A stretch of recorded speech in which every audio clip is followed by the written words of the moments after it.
जी, नुकसान तो यकीनन बहुत ज़्यादा हुआ है देहाती इलाकों में भी और शहर में भी। 4 तारीख को 3 तारीख को जब सैलाब एंटर हुआ है तो एडमिनिस्ट्रेशन ने पूरी अपनी कोशिश की, लेकिन हर तरफ से पानी आ रहा था। कोई एक डायरेक्शन से भी आ रहा होता तो कम से कम ये था कि मशीनरी उसी वक्त वहाँ पहुँच के उसको रोक लेती, लेकिन क्योंकि हर तरफ से आ रहा था तो इनके लिए भी मुश्किल था जी। लेकिन उसके बाद चैलेंज ये बन गया था कि पानी को निकालना है।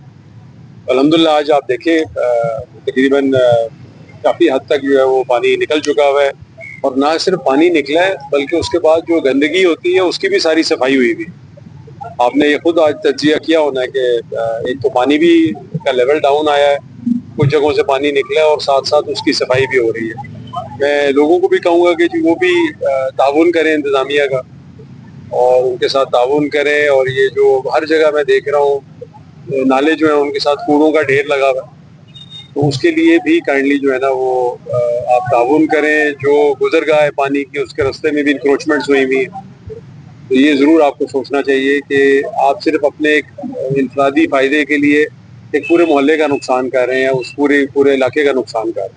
अच्छा सर, ये बताइएगा कि मुतासरीन की बहाली के लिए क्या इक़दाम उठाए जा रहे हैं? देखिए, इसमें गवर्नमेंट पंजाब ने जो नुकसान हुआ उसका अंदाज़ा लगाने के लिए मेरे ख्याल में पूरी टीम्स एक्टिव हैं। किसी के अगर जानवरों का नुकसान हुआ है, उसका ज़मीन बह गई पानी में, उसकी जो उसने काश्तकारी की भी जिससे उसने कमाना और अपना घर चलाना था, उसका भी असेसमेंट की जा रही है। और साथ ही साथ जो शहरों में नुकसान हुआ उसके लिए भी हमने रिक्वेस्ट की है कि उन लोगों का भी कोई ना कोई अजाला करना चाहिए।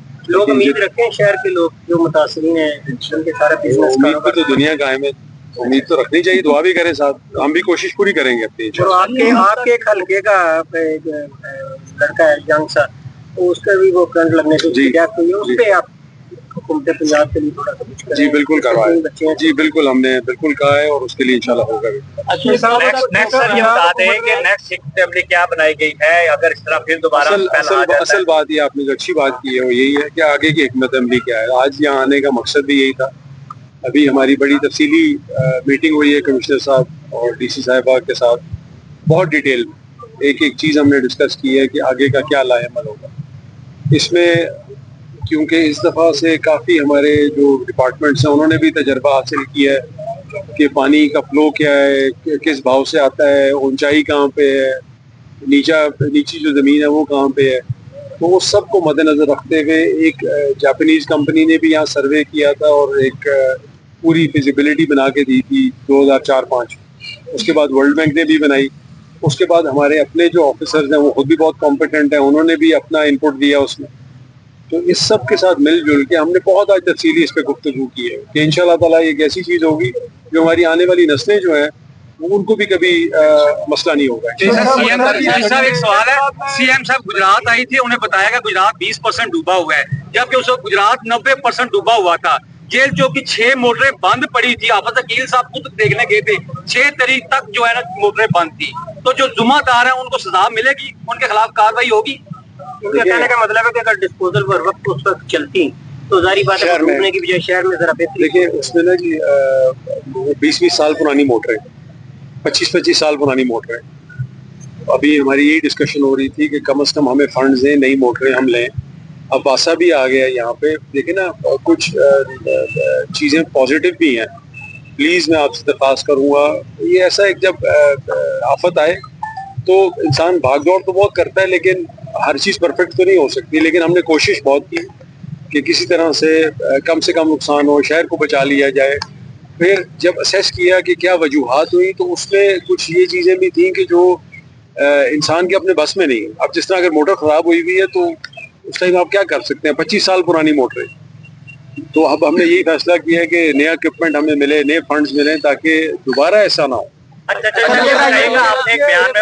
भी एक बयान में बोला था, बुहारी साहिबा ने भी बोला था कि गुजरात में सीवरेज सिस्टम नहीं है।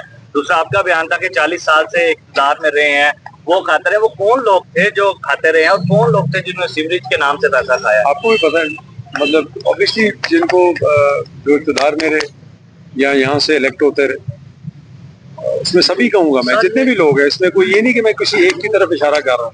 मैं समझता हूँ जब भी आपको वोट मिले और आप असेंबली में जाते हैं तो ऑब्वियसली आप रिप्रेजेंट कर रहे होते हैं अपने इलाके को, अपने हल्के को। अच्छा सर, और प्लस आपको इक़्तिदार भी बहुत दफा मिला, तो मैं समझता हूँ उसको करना चाहिए था, तो उसमें ज्यादती हुई। अच्छा सर, ये बताइएगा 21 अरब के फंड मंजूर हो चुके हैं, ये गुजरात के शहरी कब तक होपफुल रहे, कब तक इम्प्लीमेंटेशन उसकी शुरू होगी, कब तक इंशाल्लाह जी चंद हफ्तों में प्लान इंशाल्लाह फाइनल हो जाएगा। उसमें कुछ सब अगर आप भी कुछ ऐड कर लें, क्योंकि हमारी अभी इसी बारे में डिस्कशन हो रही है टाइमलाइन के ऊपर। थोड़ा सा आपको बता दें इस वक्त जो फ्यूचर में उनके लिए क्या इकदाम के जहाँ पर बंद टूटे हैं या जो लोग मुतासर हुए उनके लिए क्या पैगाम? देखिए, इनके लिए जी अभी मज़ीद भी फेडरल गवर्नमेंट ने भी दिए हैं फंड्स, और पंजाब गवर्नमेंट भी, वज़ीर आला मरीम नवाज शरीफ साहिबा ने भी ऐलान किया है। हम मेक श्योर कर रहे हैं कि जी आखिरी बंदे तक जो है ना जी वो ये इमदाद पहुँचे। तो हम भी इधर ही हैं, आप देख लेंगे कि कोई ऐसा बंदा नहीं होगा जिसका नुकसान हुआ हो और उसको इमदाद ना मिली हो। इंशाअल्लाह ताला हर किसी तक पहुंच जाएगी। जहां तक सीवरेज का जो मंसूबा, जिसका इलेक्शनों में भी हम जिक्र करते रहे, हमारी कैंपेन का भी वो हिस्सा था कि जी अल्लाह ताला ने इक़्तिदार दिया तो ज़रूर गुजरात की सीवरेज का कुछ करेंगे। तो अल्हम्दुलिल्लाह जब हमारी मुलाकात भी हुई CM साहिबा से पहली दफ़ा भी, तो हमने उनसे यही जिक्र किया, कोई और डिमांड नहीं थी, यही था कि जी गुजरात की सीवरेज का कुछ आपने करना है। फिर जब कैबिनेट में आया तो आपको शायद पता हो कि तकरीबन 12 के करीब डिस्ट्रिक्ट सेलेक्ट हुई, उसमें से गुजरात का नाम नहीं था। फिर उस चीज़ को आवाज़ हमने बुलंद की और उस नाम को भी डलवाया और मैडम को भी फिर आगाही दी कि कितना इम्पोर्टेंट है। तो वो उन्होंने ख़ुद भी अब इस बात का अंदाज़ा लगा लिया और अब ये गुजरात जो है वो प्रायोरिटी बन गया। ये सब आप लोगों की दुआओं का नतीजा है। इंशाअल्लाह ताला यही एक बुनियादी मसला है शहर का, और इंशाअल्लाह ताला इसको हम हल भी करेंगे और ऐसा हल करेंगे कि इंशाअल्लाह 50 साल 100 साल तक जो है वो ये मंसूबा कायम दायम रहेगा।